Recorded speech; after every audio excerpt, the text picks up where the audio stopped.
then spent the evening playing board games and cards, then watching How the Grinch Stole Christmas, both the half-hour cartoon version and the movie version because Zoe loved both, and so did Riley. She and Zoe snuggled together on the sofa, laughing at the Grinch, then feeling bad because he was misunderstood. As Zoe scooted closer and held Riley's hand, it occurred to her how much she'd missed out on, and how much she craved a family of her own someday. Or now. Family. She fell into it and welcomed it for as long as she had it. This wasn't her family. Zoe wasn't her daughter, and Ethan wasn't hers to keep. After Christmas, she had to head back to Nashville, and Ethan and Zoe's lives were here. She couldn't have everything. There were no television cameras, no photographers, and as Ethan watched Riley snuggled up on the sofa with his daughter, his heart clenched.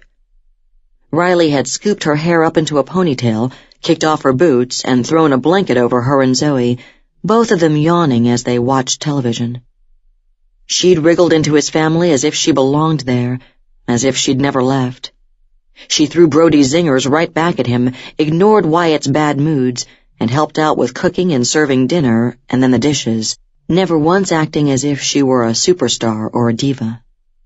And then she'd sat on the floor cross-legged and played with his daughter, for hours, not out of any sense of obligation, but as if she'd truly enjoyed playing with a 7-year-old. They'd done puzzles, sang together, read together, played dolls, and even make-believe fairies. Riley hadn't once acted as if it were a chore to play with his kid. She'd seemed to be having a great time with Zoe. Now they curled up together on the sofa watching a movie. Riley stroked Zoe's hair as his daughter's eyes drifted closed, and so did Riley's. They looked comfortable together, right together, as if they belonged to each other. Shit.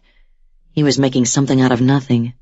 Riley was being polite, was being herself, and Zoe had a monster case of hero worship, though she didn't take to women all that well. Ethan had tried dating a few times, had included Zoe once or twice, and while Zoe was friendly, she didn't have mad love for the women like she did with Riley.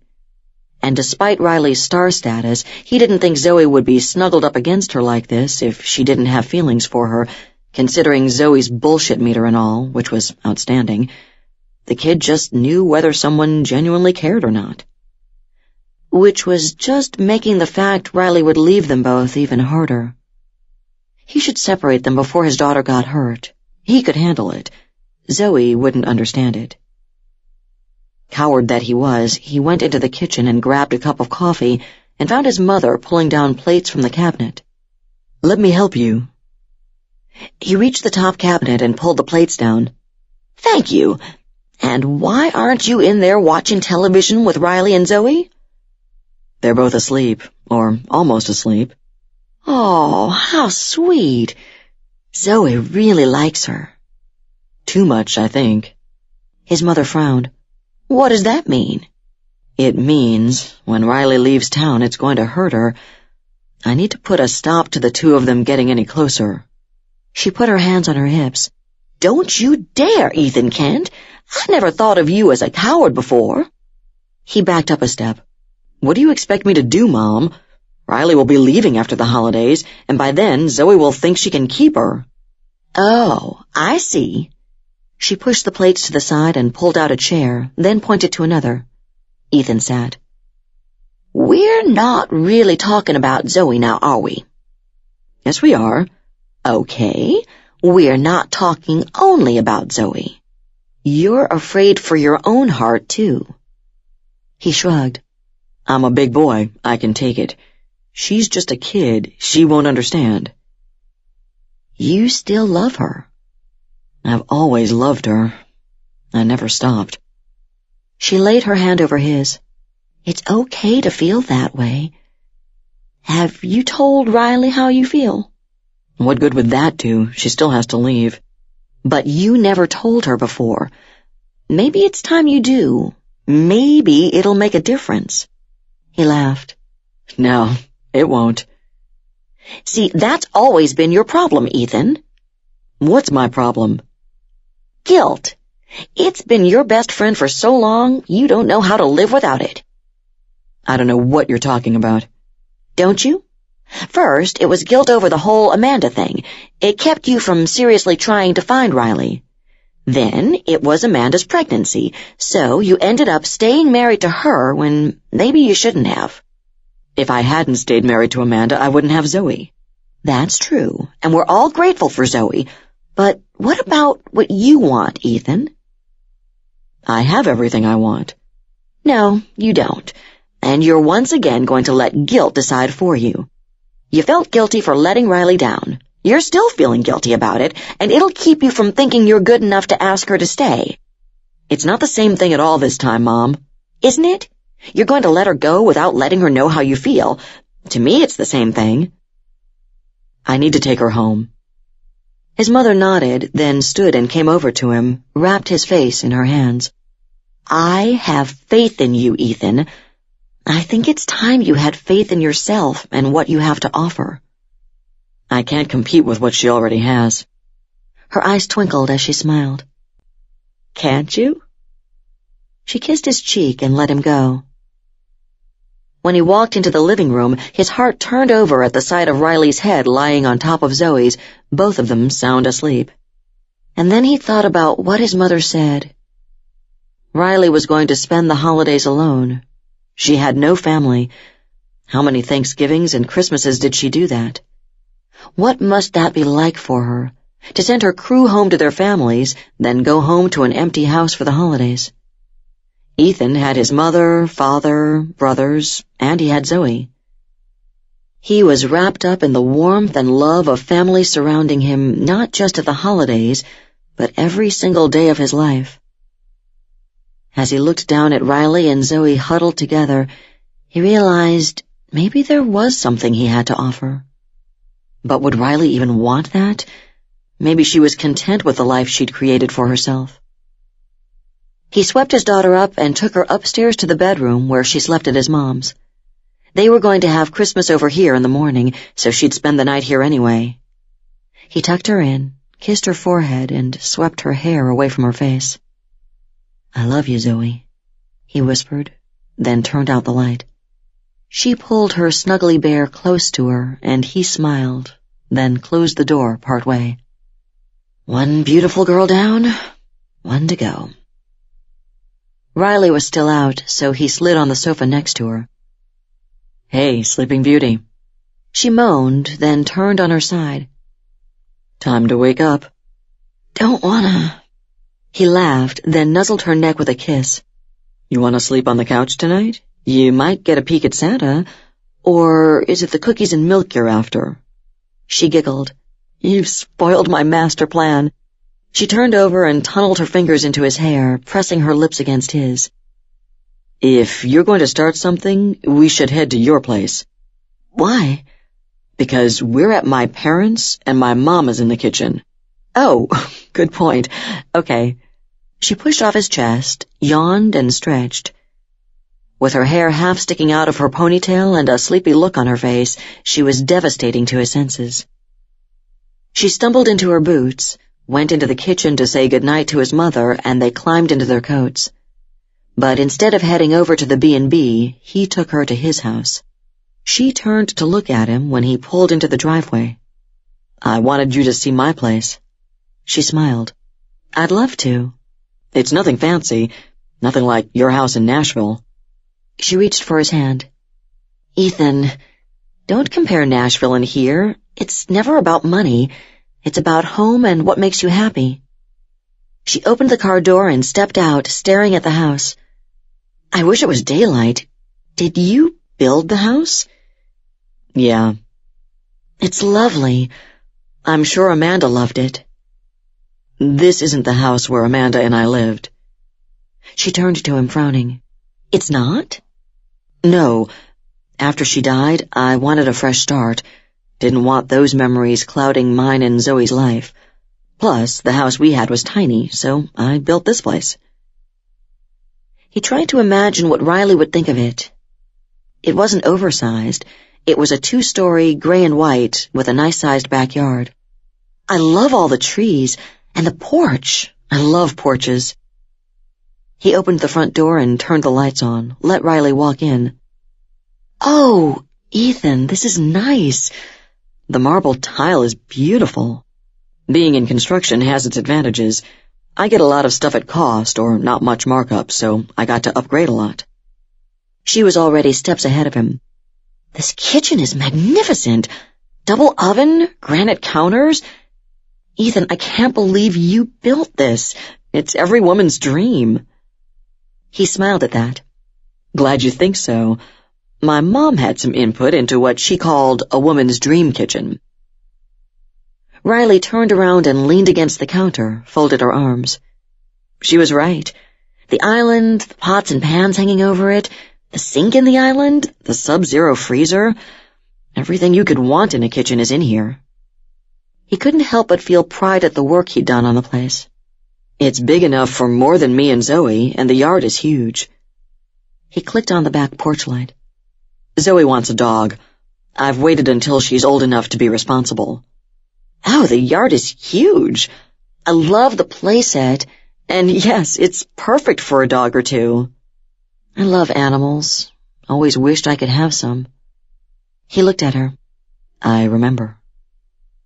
I used to love playing with Jack, your lab. Yeah, he died a few years ago. Her smile vanished. I'm sorry. That must have been so hard on everyone. He was an old dog, and he lived a great life. We buried him in my parents' backyard by the big oak tree. Jack would have liked that. He loved sleeping under that tree. He took her hand and showed her the living room with its oversized couches and chairs and the giant television. Definitely a man's room, she teased. Hey, Zoe likes to watch Disney in here. She snorted. He led her upstairs. Only 2 of the bedrooms are in use. Oh, and there's a full bath and another bedroom or possible office downstairs. Haven't decided yet. So, 5 bedrooms, 3 bathrooms? Yeah. She stopped in the hallway. You planning on a couple more kids, maybe? I don't want Zoe to be an only child, so yeah, I'd like to have more kids someday. Something flickered in her eyes. That would be nice. Zoe would be a great big sister. This is Zoe's room. He opened the door and turned on the light. Riley laughed. Somehow I knew it would be pink. Very, very pink. I love her bed. Did you build that yourself? I did. She put her arm around him. It's beautiful, Ethan. Every little girl dreams of a canopy bed with a pink tulle canopy and fairy sparkles on the ceiling. Zoe loves her room, and thanks. She stepped in and took a look at the Noah's Ark of wooden carved animals on Zoe's dresser. These are amazing. Where did you get these? I made them. She swiveled, her mouth agape. You carved these? Yeah, I started when she was a baby before she was born. I made the ark first, then started on the animal pairs. I add to them every birthday. Oh, Ethan, they're gorgeous. The intricate workmanship in each piece and the level of detail. She ran her finger over the elephant's trunk. I hope Zoe treasures them. What a wonderful gift from father to daughter. He felt his cheeks burn hot, but admittedly enjoyed the praise. Thank you. She lingered at the Ark exhibit for a while, then stepped out of the room. He led her down the hall to his room. It's kind of sparse, just a giant bed and a dresser. She turned to him and smiled. How utterly perfect. Tired? He asked as he helped her remove her coat. I didn't think I was. I think little girls who snuggle against you have some kind of sleeping dust attached to them. Yeah, she does it to me too. It's the cuddle factor.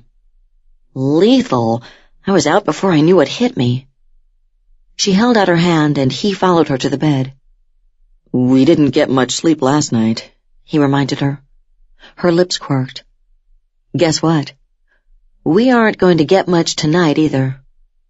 He pulled her against him, knowing he'd never tire of the feel of her curves pressed to his. Who needs sleep? He took his time undressing her, the frenzy of last night somewhat satisfied. Plus, there was something about taking a woman's clothes off, piece by piece, like unwrapping a gift without tearing the paper. He lifted her sweater over her head, had her sit on the bed and slipped her boots off, then her socks, before gently pushing her to the bed so he could pull off her pants. When he spied the golden silk and lace panties that matched the bra, he arched a brow. Prepared yourself tonight? I wasn't ready for you last night. I am tonight. These look expensive, he said, tracing his fingers around the tiny bows at her hips, then snaking his finger up her belly to the matching bow between her breasts. I'll try not to rip them. He felt the pounding of her heart beneath his fingers. Oh, I don't mind. I have plenty of lingerie. Do you? Yeah. It made him wonder why. He wanted to ask, but it wasn't his business. Not that any man's seen my underwear for a very long time, she said in answer to his unspoken question. I just have a thing for lingerie. His lips lifted. No woman's seen mine for a long time either, but the only lingerie I have a thing for is yours. She sat up and reached for the button of his jeans. How disappointing. And I was so hoping... Does Calvin count? She waited while he kicked his boots off, then drew his zipper down, her gaze meeting his as she shoved his jeans to the floor. Calvin definitely counts. When she helped him divest himself of his Calvins, he pulled his shirt off and climbed onto the bed, way more interested in what she was wearing. He smoothed his hands over the hills and valleys of her bra, paying attention to her breathing, the way her eyes went all glassy when her nipples peaked and hardened. He swept his fingers over the cups, seeing the buds of her nipples arching against the silk. Leaning over her, he took a taste of her through her bra. Ethan, she said, her voice soft and buttery as she slid her fingers into his hair. He drew the cups down to taste her, teasing her with his tongue in his mouth until she arched her hips against him, letting him know she was ready for more. Pleasuring her was so easy because she was so responsive with her body, and he loved touching her. He moved down her body and slid his hands over the silken softness of her panties, rewarded with a rush of unintelligible words from her lips. Ethan was pretty sure they were all good words as he slid his hand inside her panties and took her to the edge, watching her face as she came apart for him, shuddering out a cry that held his name. She was undoing him with every minute he spent with her. When she took off her bra and panties and climbed on top of him, taking control, he might have died a little. And when she leaned over, her breast sliding against his chest as she took his mouth and claimed him at the same time she took possession of him with her body, he knew for sure she was his, always had been and always would be, and neither time nor distance had ever changed that, or ever would. She held his hands and rocked against him, and he couldn't remember ever being with a woman who surprised him, challenged him, or made him question his priorities more. And when they came, together, both of them holding tight to each other, the darkness of night, he knew then that no matter what, he was never going to let her go. Because, for the first time in his life, he wondered just what he'd be willing to give up to have Riley in his life forever.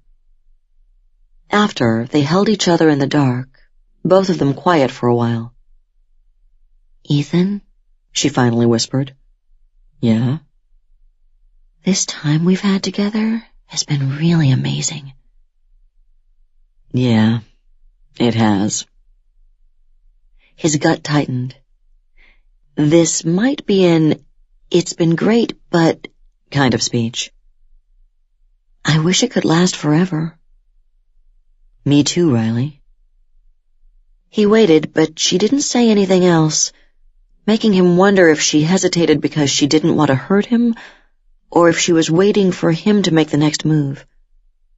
Hell, he'd never been very good at figuring out what women thought or what they wanted. It took a while before he realized she'd fallen asleep.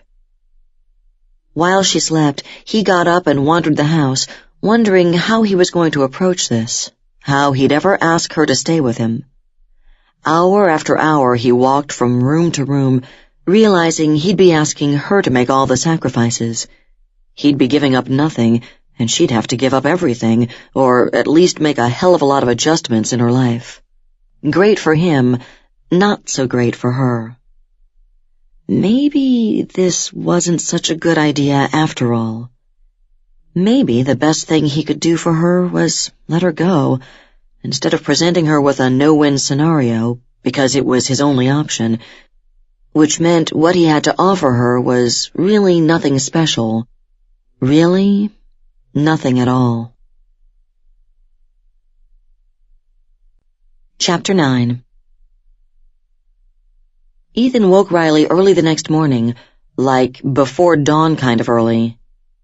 He said he had to get over to his parents to be there before Zoe woke up so they could do the whole gifts and Santa thing. He wanted to take her with him, but Riley thought it would be best if he had Christmas morning alone with his daughter. Plus, there was something she had to do, so she told him she was going to go back to the B&B, take a shower and change clothes, and then she'd drive over to his parents'. She'd read his hesitancy last night, and at first she was hurt. She'd been hoping for some kind of declaration from him. She thought she knew how he felt, knew for sure how she felt, and was determined not to be the first to say something.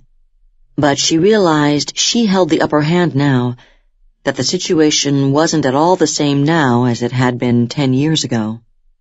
He wasn't going to ask her to stay. Not now, not when he knew she had so much at stake. Silly men and their egos. Didn't he realize she was in love with him? And love always trumped everything, especially money and career. At least it did with her. And when you were in love, the rest of it could be worked out. Not that she had any intention of walking away from her career. She wasn't stupid. But she had an idea. So when Ethan dropped her off, she ran upstairs and took a shower and dressed, then grabbed her guitar and got to work. It took a few hours, but she finally had everything figured out. She'd already been working on it for days, she realized. She loaded the gift she'd bought into the car and drove over to Ethan's parents' house. Brody opened the door and grabbed her, planting a short but deep kiss on her lips. "Merry Christmas, Riley," he said, clearly already deep into the rum punch. She laughed. "Merry Christmas, Brody." He carried the gifts into the house for her while she greeted everyone. Zoe ran up and hugged her, waved some kind of fancily dressed doll in front of her face, then dashed off to play with all her new stuff, as she called it, but extracted a promise from Riley that she'd come see all her presents as soon as she got settled and said hello. "Coffee, hot chocolate, or rum punch?" Ethan's mother asked. "Actually, a cup of coffee sounds great, thanks." "With or without brandy or whiskey in it?" Ethan's dad asked as he came up and hugged her. "Oh, now you're tempting me. How about a little brandy?" "There's a girl after my own heart." "There's a girl who'll be face down on the floor before lunch," Ethan said. "Merry Christmas, Riley." He pulled her into his arms and planted what Riley considered to be one seriously hot kiss on her lips, in front of his parents and his brothers. "Daddy, you kissed Riley!" And his daughter. He broke the kiss and grinned at his daughter. "I did. Is that okay?" Zoe nodded. "Yep. Will you come take my game out of the package?" "Sure, honey." He shifted his gaze to Riley. "Sorry, Dad duty calls. Back in a sec." Apparently, Zoe was utterly unfazed about the kiss between her and Ethan, one hurdle down. And as she surveyed his parents and his brother, Wyatt just shrugged, Ethan's mother beamed a smile, and his father grinned from ear to ear as he poured what Riley considered a face-down-on-the-floor-before-lunch dose of brandy into her coffee. "You trying to get me drunk, Mr. Kent?" He laughed and smacked her on the back. "Nah, figured you're a tough girl and you can take it. Drink up, it'll put hair on your chest." Now there's an unattractive visual. Wyatt grumbled, taking the bottle of whiskey and pouring it straight into the glass with a couple ice cubes. Too early for that, Wyatt, his mother warned. Wyatt kissed Mrs. Kent on the cheek. I'm here, isn't that enough? I suppose, but that's all the whiskey you get today. Switch off to coffee after that. Wyatt nodded, but Riley caught the roll of his eyes as he walked away. He's had it rough the past couple years, she explained to Riley after he walked out. But I sure wish he'd get over Cassandra, stop with the bitterness, and move on with his life. With some people, it takes a while. You talking about yourself? Riley laughed. I guess so. I carried a grudge for a long time. But now you're over it. I did it all wrong, Mrs. Kent. Stacy. I wish I had known then what I know now. I would have done things differently. Ethan's mother held up her hands. No way to change the past or predict the future. I made a mistake in running. I should have stood my ground and fought for Ethan. She smiled. I'm glad to hear you say that. Did you tell him that? Not exactly. Mrs. Kent rolled her eyes. Hell's bells, what is it with you kids not telling each other how you feel? You're talking to the wrong person. Go. Go tell my son you love him. Riley smiled. I will. Sometime today, I promise. She gave Ethan's mother a quick hug, then wandered out to find Ethan. He was on the floor with Zoe, who was playing a handheld game while Ethan frowned over instructions. It says, to reach level 2... I'm already on level 4, Daddy, Zoe said, not looking up from her game. Oh. Ethan tossed the instructions in the pile of trash. Riley laughed. Technology is for children, you know. She sat down on the floor on the other side of Zoe. So I'm beginning to understand. Riley watched Zoe play the game for a while, then Zoe handed it over to Riley to play. She figured it out after a few rather embarrassing tries, and Zoe showing her how it was done. Then she realized she wanted one of these handheld game devices, especially when Ethan showed her the catalog of software that went with it. It has cooking recipes. It tells you step-by-step instructions while you're cooking, and here I thought it was a kid's device. It's multifunctional for all ages, Zoe said. Riley looked at Ethan, then at Zoe. How old are you again, kid? 7. Are you sure? You're awfully smart for 7. Zoe giggled. That's what my daddy says, too. Riley excused herself to help Mrs. Kent set the table for lunch. They ate an abundance of turkey and dressing, with more side dishes than Riley could count. It was the best holiday home-cooked meal she'd had in ages. After they cleared the table and loaded the dishwasher, it was time to sit in the living room, and Riley handed out the gifts she'd bought for everyone. She'd bought Wyatt and Brody new coats, thick down ones that would be great for the job site. She gave Mr. and Mrs. Kent a new television because they'd been complaining their old one was about to give up the ghost. She gave Zoe a guitar, and the little girl's eyes widened. Then she squealed. Really? You're old enough, but you'll have to take lessons. I'll practice every day. I want to play like you do. You have a beautiful voice, Zoe, but you only have to play guitar if that's what you want to do. Otherwise, it can just sit in your room and you can look at it and think of me. She grinned. Cool. Now, I have a gift for you, Ethan said, interrupting her. It's not as nice as the gifts you gave my family, but I've been working on it for the past 10 years. She tilted her head to the side. You have? Yeah.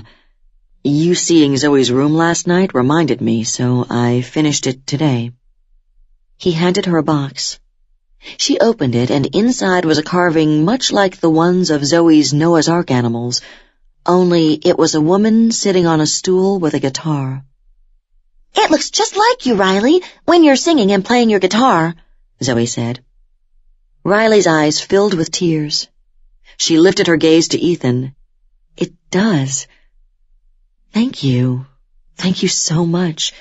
It's the best gift ever. Ethan leaned over and brushed his lips over hers. I love you, Riley. I always have. I always will. I don't have much to offer, but what I have is yours. A home, a family, my love, forever. I want you with me. I want you to be a part of my life." Her heart swelled and soared. The words she needed to hear made joy spring from every pore, from every fiber of her body. She sniffed, fighting back the tears.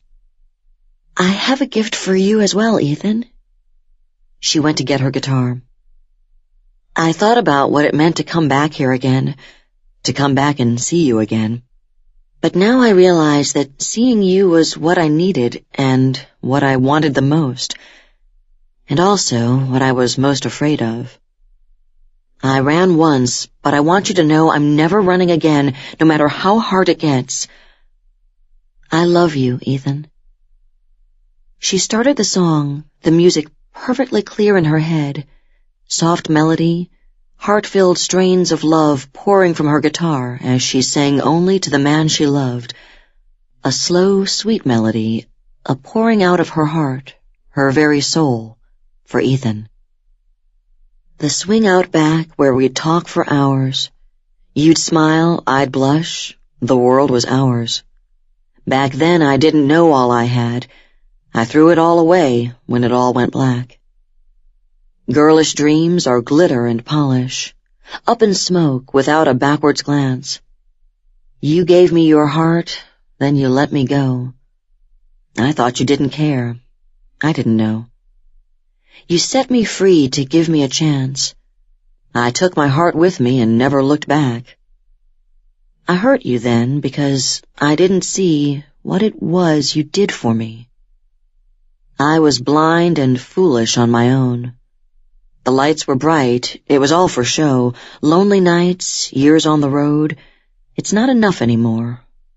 I want to come home. The world's a big place with so much to see. I've learned a lot. I soared and was free. But the tie still remains, drawing me here. And now I stand next to you without fear. The soul knows who lights the flame of love and desire. I know his name. I don't want to run. I don't want to roam. I want to come home.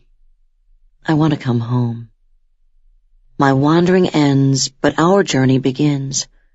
All it takes is for you to let me in. Open the door and give me your love.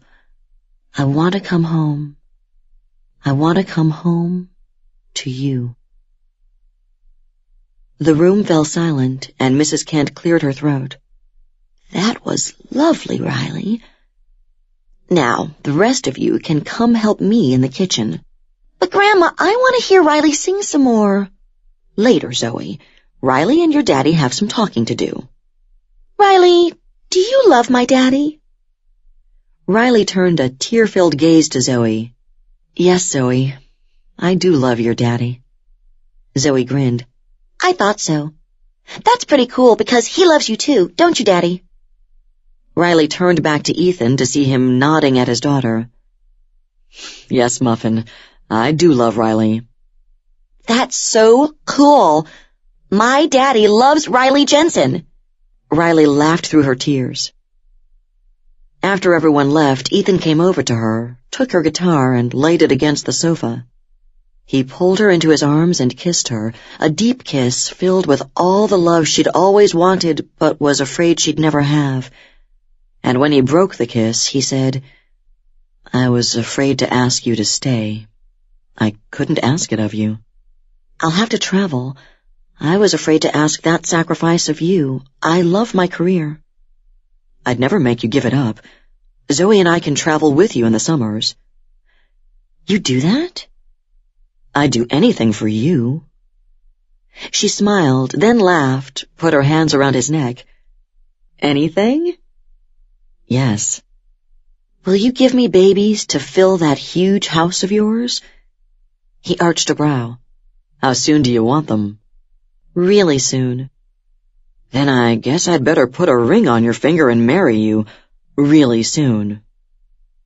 I love you, Ethan. I love you too, Riley.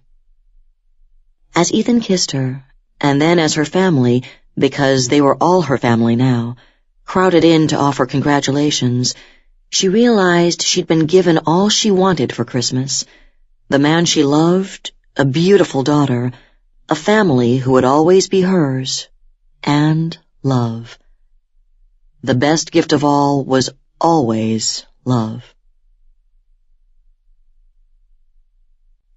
Unwrapped. Written by Megan Hart and read by Savannah Richards. This was Beauty.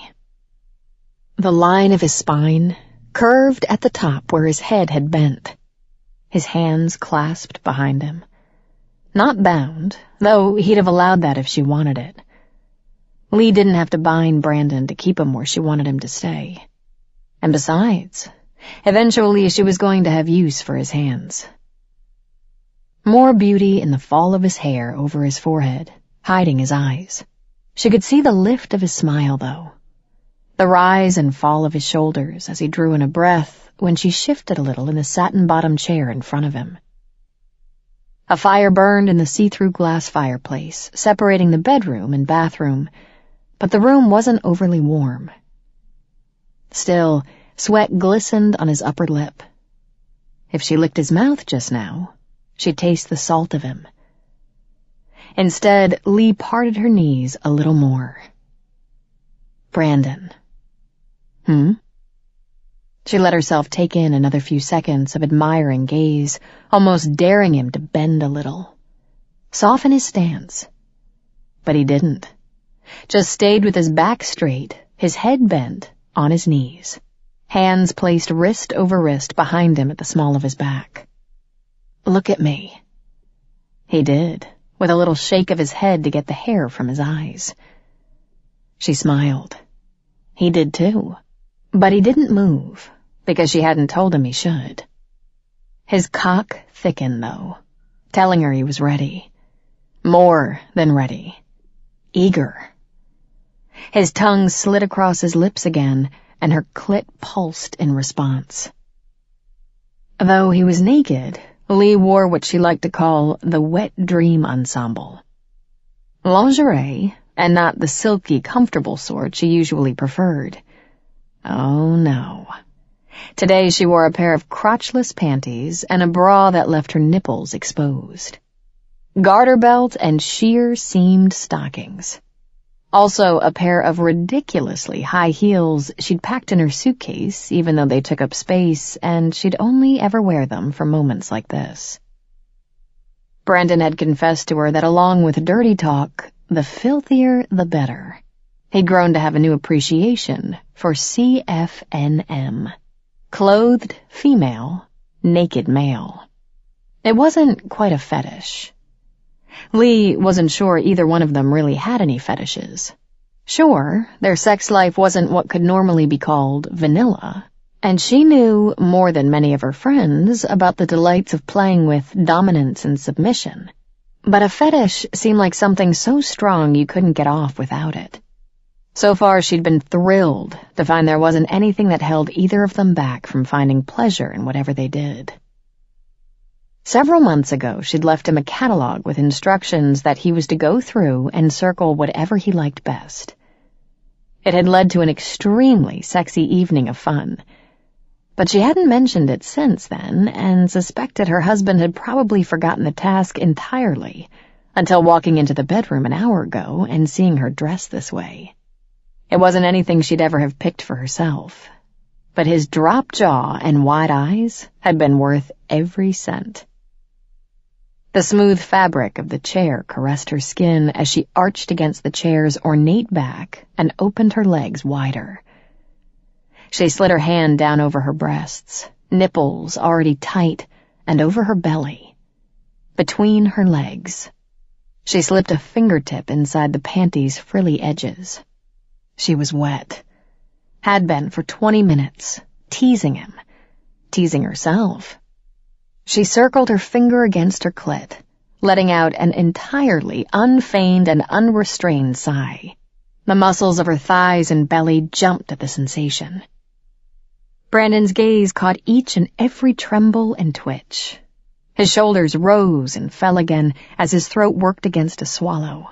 His lips parted, but though she saw the press of his tongue against his teeth and his mouth formed what might have been a word, he cut himself off from it. She told him he was not allowed to speak until she gave him permission. Not that she didn't love his voice or hearing him talk, because she did. Of all the things she loved about him, Brandon's ability to hold his own in conversation with her was one of them. And he liked to talk. He liked to listen, too. This was beauty, Lee thought, watching him remind himself not to say anything. This was power. And most of all, it was love. "It's been a couple days since you ate my pussy," she murmured, watching for the telltale blaze of interest in Brandon's deep, dark eyes. For a man who could look as innocent as a choir boy, he surely did get off on dirty talk. She circled her clit again, opened her legs wider to give him a better look at just what she was offering. "I think we'll start with that." He made a noise. Not off limits, according to the rules she'd set out for him.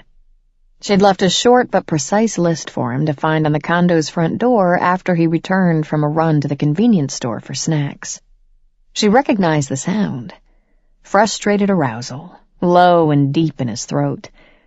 She laughed a little, watching him press his lips together against whatever it was he meant to say.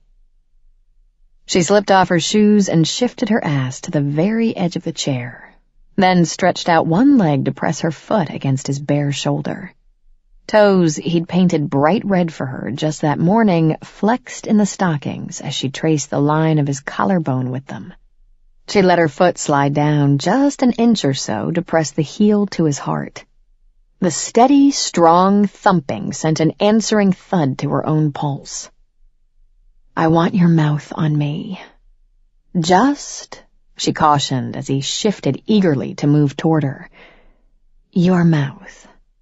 Brandon groaned, still smiling, but closed his eyes and let his head drop a moment before looking back up at her with a raised brow. Lee laughed again, still rubbing gently at her clit, keeping herself on edge. Was he going to break the agreement? But no. Despite a heavy sigh and another look, Brandon moved forward without unclasping his hands from behind him. When he got within touching distance of the chair, though, he took his hands from behind him and mimed holding onto the edges of the chair with an exaggerated look of innocence. Then he twiddled his fingers and looked up, then down to the spot on the floor next to her chair and mimed, falling over. Lee snorted softly at how he was managing to get around her instructions and narrowed her eyes, though they both knew she wasn't even close to irritated. "Fine, but only the chair. You can't use your hands on me. Not yet." His eyes widened and so did his grin. Brandon gripped the chair to either side of her ass and bent to nuzzle at her thigh, twisting his head to look up at her as he did it. All puppy eyes and pretended purity, but she knew better. "Mouth only," she warned in a voice gone husky with the desire he fed so perfectly inside her. "And don't touch yourself, either." Brandon's gaze went dark just before he closed his eyes and kissed the inside of her thigh, bare above the top of her stocking. She felt the hot, slick weight of his tongue on her sensitive flesh. He moved closer to her cunt, his breath gusting on her arousal. He gave no tentative flick with his tongue, no hesitating press of his lips.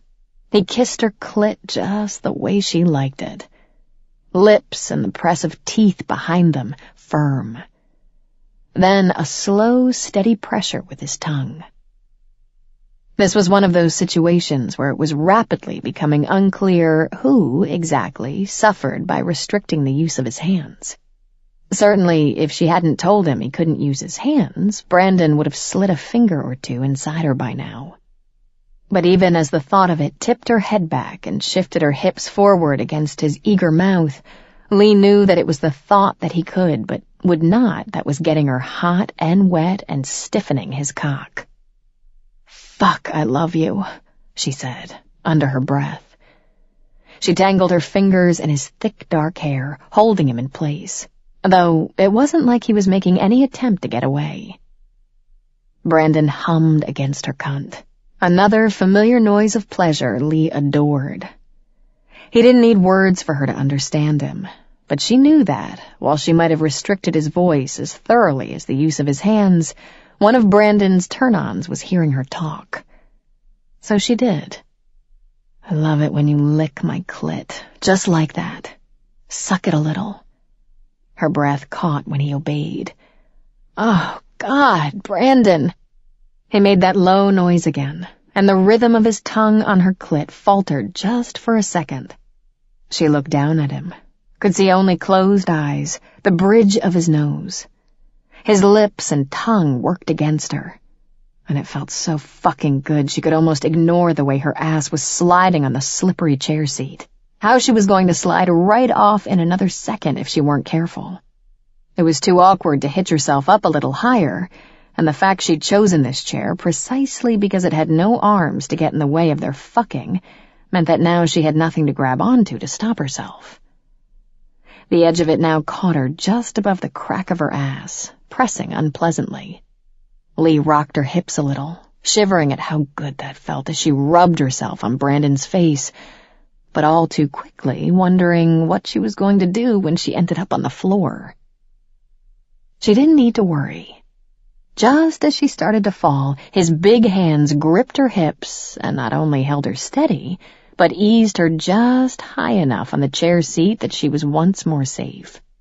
He looked up at her as he did, his mouth still firmly fastened between her legs, but both brows raised in a silent question. Lee let go of his hair. "I should have known you wouldn't let me fall." Brandon lifted his mouth, glistening from her flesh. "Does this mean I can talk now, too?" She laughed a little breathlessly and smoothed a fingertip over his brows. "No. Use your mouth for other things." "Hands, though?" He paused, giving her a deliberately cheesy, if entirely sexy look. "Please?" "Since you asked, so—" "Oh, fuck, that's good." He hadn't waited for her to finish, but simply shifted just enough that he could put his mouth back on her clit, flicking it with his tongue while his lips expertly worked the hood, and pressed 2 fingers inside her at the same time. Lee wasn't close enough to coming that the added sensation tipped her over, but the way he did it, so smooth, just right, certainly sent an uprush of pleasure through her. The chair creaked and she stifled a somewhat wild giggle at the thought she might still end up on the floor, this time in a shower of splintered wood. "Stop," she breathed, turned on and pleased by how he immediately did what she asked. This was another sort of beauty. The way that, no matter how turned on he was or what he was doing, he was still so attuned to her that a simple command could stop him in his tracks. Lee pushed him gently away, and he allowed her without even a protest, though he did give her a quizzical look. It changed a second later when she stood and shoved the chair out of the way. "On your back." The carpet in this room was thick and plush and soft. It was why she hadn't felt guilty at all about having him on his knees for so long, even though she knew too well from past experience that old soccer injuries made that position not the best for him. Still, it was better having him stretch out on his back in front of her, that thick, delicious cock now so tantalizingly hard she almost got on her own knees to take it in her mouth. Almost. Not quite. Though on the surface, all of this, the list, the commands, might seem to be solely for her pleasure. The fact was that she'd instrumented this scenario because of how expertly it would flip Brandon's switch. Standing, she straddled his hips and looked into his face. His hands rested lightly on her ankles. His eyes met hers without looking away, and she fell into the love she saw there. Love and anticipation, mirrored in the way he licked his mouth and let his gaze dip just for a second down to her pussy before going back up to hers. He was waiting for her. Lee cocked a hip, eyeing him up and down, letting him wonder just what she meant to do. She dragged her toes up his side, tickling him a little, watching him laugh but not wiggle enough to lose the grip he'd retaken on her other ankle. She rested her foot again on his heart, never hard enough to hurt or even weigh him too fiercely. Brandon. She'd learned a lot of his triggers over the past 2 years, ones he hadn't even known he had. But his name would always be one of the strongest for both of them. He drew in a breath. His fingers tightened just briefly on her ankle. He opened his mouth to reply, and she shook her head, reminding him of the list. He pressed his lips together on a smile, gaze flaring. "I told you I wanted you to use your mouth for other things," she reminded softly, circling her toes against his skin before settling her foot carefully next to his chest, just below his arm. This position stretched her wide, gave him an unobstructed view of her open pussy. In another moment, she'd taken another step to put herself directly over him.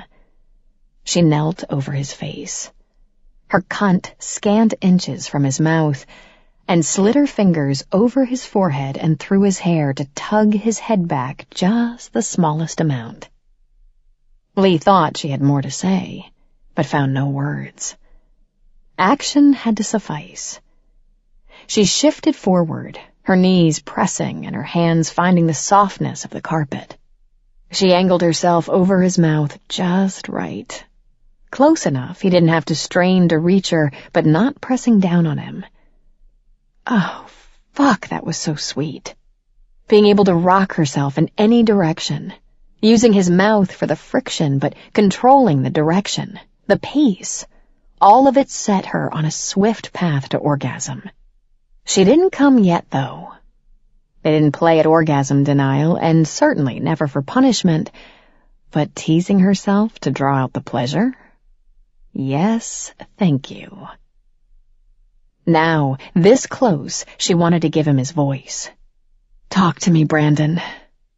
"I love eating your pussy," he murmured against her, lifting his head to follow her when she eased herself up half an inch. "I want to get lost in it." She laughed softly, his words silly and sexy at the same time, the way most fuck talk sounded. "Do you?" Given permission to speak, he must have figured hands were okay too, because now he moved them to grip her hips and hold her in place. "Yes." He licked her slowly, ending with a slow, small circle of her clit. "I could stay here all day, just like this." "All day?" She breathed out to keep her voice steady. No small feat since she was having trouble stopping the moans struggling to burst out of her. "That's a long time." "All day," he assured her, voice muffled. He licked her again, then sucked gently, winning that moan from her at last. "I'd make you come so many times you'd lose count." "Oh, would you?" Lee, eyes closed, dug her fingers into the thick carpet and held herself very, very still, letting the movement of his mouth as he spoke to her do all the work. All it would take was a few more whispers, a sentence, maybe only half of one, and she was going to come. "Maybe we could just start with one," Brandon offered helpfully, and then did that thing with his lips and tongue he was so good at, the one she could never quite picture or figure out what he was doing because it always sent her tipping fast and furious over the edge into those few fluttering moments of oblivion that came from a truly spectacular orgasm. Pleasure rippled through her, and she no longer worried about holding back her moan, about holding anything back, really. Everything she had, she gave up to him in that moment, and the freedom of that was as much a part of the pleasure as anything he'd been doing to her with his mouth. Giving up to him, surrendering her pleasure to him, letting him do this for her. This was beauty, too. Blinking, she pushed up on her hands as her body still shook. then slid down his body to capture his mouth with hers. For the moment, she could only focus on the hard thickness of his cock between them and the warmth of his mouth on hers. One hand went beneath his neck to dig into the softness of his hair at the base of his skull. She ground her cunt on his cock, already rising toward another orgasm, and wondering if she ought to let it happen this way, or if she wanted to slide onto him. Maybe she could try for both. But no. That would be greedy, wouldn't it? "I think," she said into his ear, bending over him to lick at the lobe, "I want to fuck you now." "Great," he said, in a rumbling, hoarse voice. "Little help?" She loved that they could laugh together. "What, you can't manage?" "The sooner you help me, the sooner I can be inside you," he said, wriggling under her, still half-trapped by her cunt pushing down on his cock. Good point. She lifted so he could shift. He was already gripping the base of his cock, ready to guide it inside her as she eased herself onto him. "Fuck," Brandon breathed, and Lee's cunt clutched at him in response to the way his voice dipped under the word. She had triggers too. She settled herself onto him the whole way, letting out a small groan when his cock nudged her cervix. It was almost too much, but she blew out a breath and rocked against the pressure to shift him inside her. She gripped him with her knees to hold him still, though she felt the muscles in his sides working to move his hips. Lee put her hands on Brandon's shoulders, her fingers curling into his skin. Her hair fell down around his face as her mouth found his. "Now," she breathed. "Brandon, fuck me now." And he did. Oh, God, he did it just right. In, out, his hips twisting just enough. Her clit pressed his belly with every thrust, and she tightened her inner muscles against the sliding pressure of his cock inside her.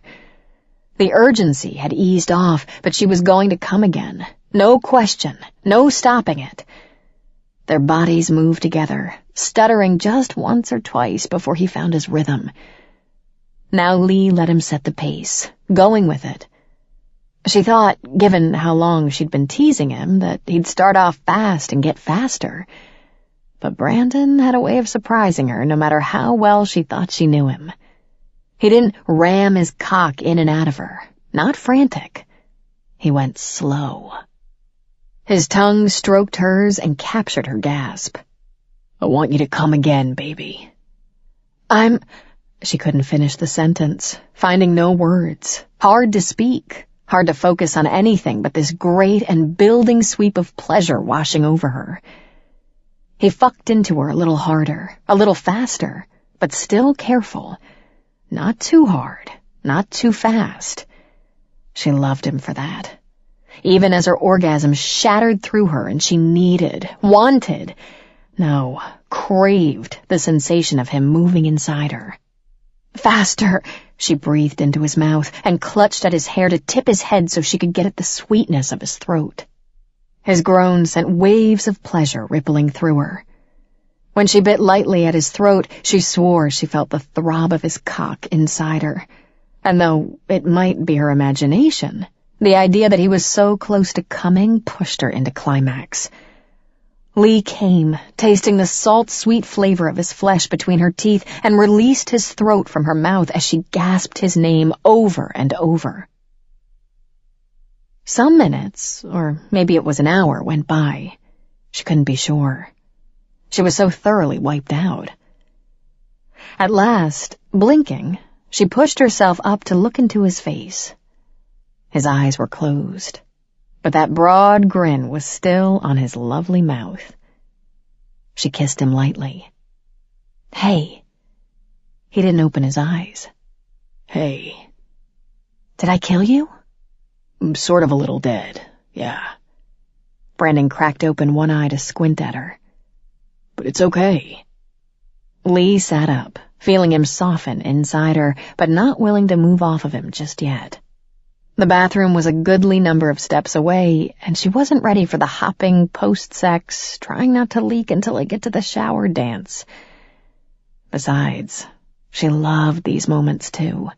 Just after they'd both had the tops of their heads blown off in orgasm, when she could look at him all sleepy and sated-looking and marvel at how lucky she was to have such a sexy, wonderful husband. "What?" he asked, both eyes open now. "Nothing." "What?"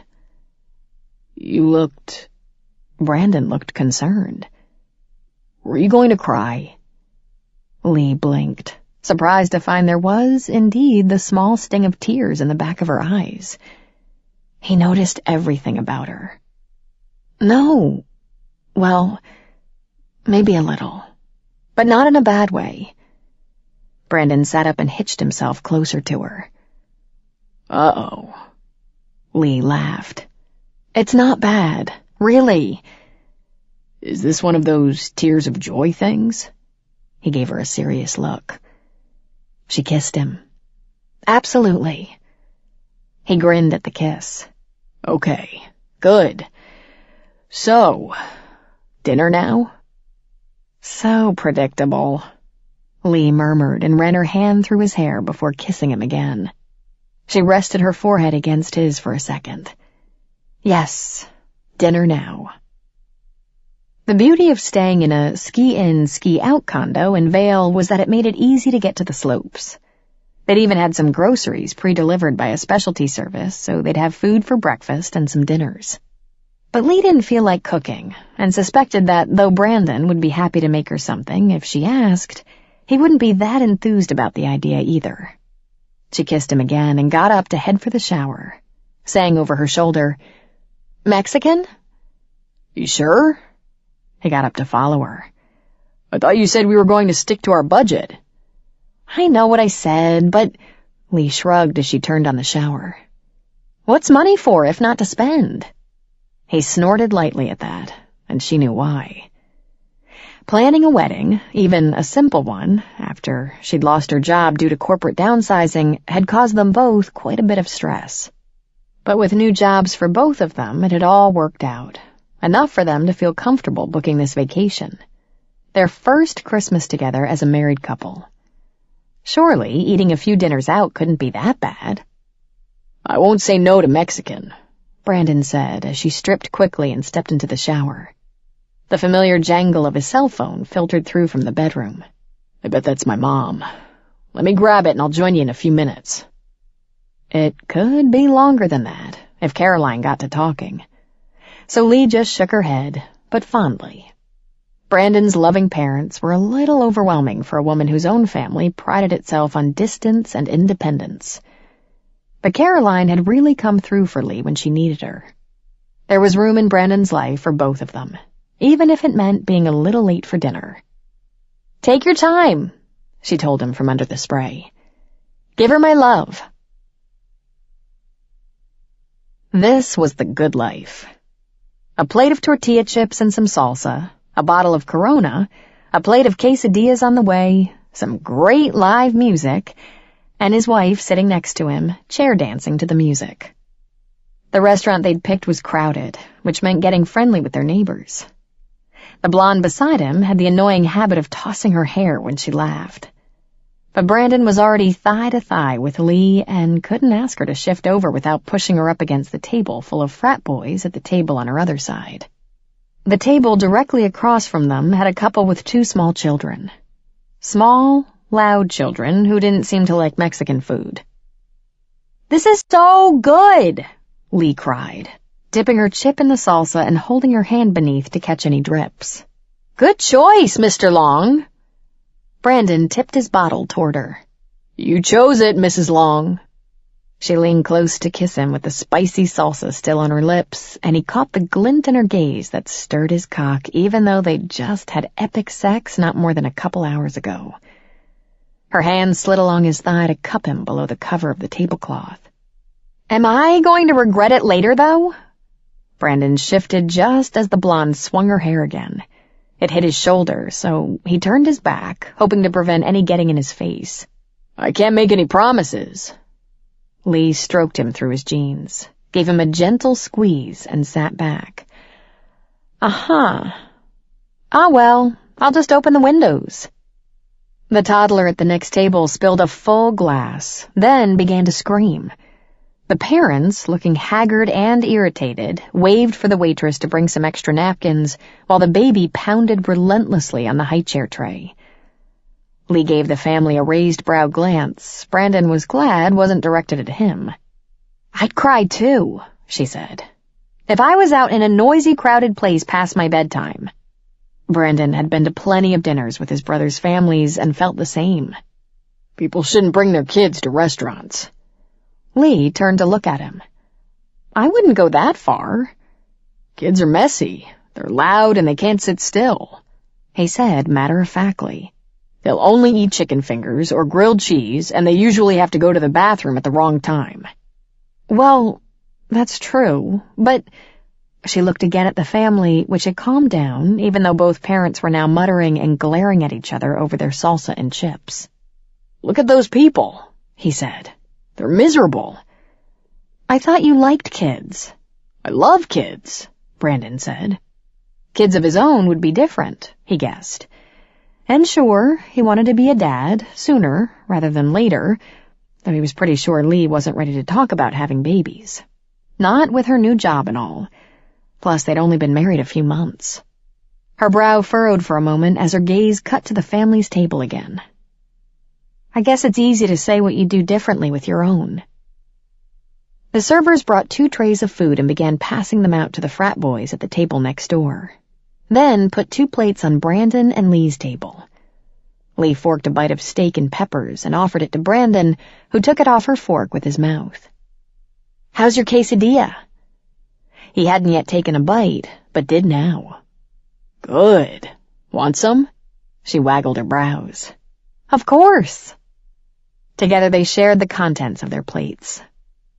The music made conversation difficult, not that it mattered. At least it blocked out the noise from the cranky kids at the next table. And besides, Brandon and Lee didn't always have to talk in order to communicate. "That was delish." Lee patted her stomach with a sigh as they left the restaurant, music still blaring behind them. The doors they'd just come through opened at once, spilling out the frat guys. "What now?" "I know. Let's go work off all this food." "I like the sound of that," he said with a grin and pulled her closer. But Lee laughed and shook her head. "Not that way. Well, maybe later that way. I just figured we have the week passes, and what's the use of ski in and ski out if we don't, well, ski in?" Brandon, his hands settled on her hips, turned them both to face the broad expanse of brightly lit mountain behind them. "I thought you didn't like night skiing." "I don't, but you do." This was true. Lee didn't love to ski the way he did. She was decently skilled, enough to keep up with him if he slowed himself down, but she didn't like to go too fast, and even though he thought she was good enough to hit the Black Diamond slopes, she preferred to stick with green and blue. She didn't like to ski at night because the lights messed with her depth perception. "It was that second margarita, huh?" He kissed her, then looked again at the mountain. He did like skiing at night, had been willing to forego it for her. But if she was serious, "I just want you to have a good time on this trip, that's all." She gestured at the mountain. "And we should get our money's worth out of the passes. And maybe—" Brandon looked at her. "Maybe what?" "Maybe it gets me a little tingly watching you on the slopes." He grinned. "Yeah?" "You're so athletic," Lee said, smiling but serious, "and graceful. You just swoosh, swoosh down the hill. And I'm always behind you, so I get a great view of your ass." "I'm not going to argue with you then." "Sure, why not? Let's go. The slopes don't shut down for another couple hours. We can do a few runs. Maybe hit the hot tub later, too." His wife stood on her toes to grin up at him. Absolutely. Lee was a big believer in stopping while you were still having fun. She should have stopped before they started. It had seemed like a great idea after dinner, which, admittedly, had been eased along by 2 very good margaritas. But she couldn't blame alcohol for it. Not really. She'd been serious when she said watching Brandon ski was a turn-on. Watching him do most anything was, but watching him be all sporty and athletic most definitely melted her butter. Lee was a competent skier, snorkeler, horseback rider, whatever. But Brandon, all long legs and broad shoulders and big hands, was perfection in motion. "You okay?" He dug one pole into the hard-packed snow, his skis angled just right. "We don't have to do this, you know. We could take the blue slope." "No. You said this one wasn't so bad after this first drop-off, right?" Lee gave the steep hill in front of them a wary glance. She was far more comfortable on wide slopes where she could zigzag and keep her speed down. But in order to get to that bit, she'd have to navigate this drop in front of her. She could do it. Probably. But she wasn't really looking forward to it. "Let's go down the other way," Brandon said. "I don't care, Lee. Really." She looked up at him. They'd only been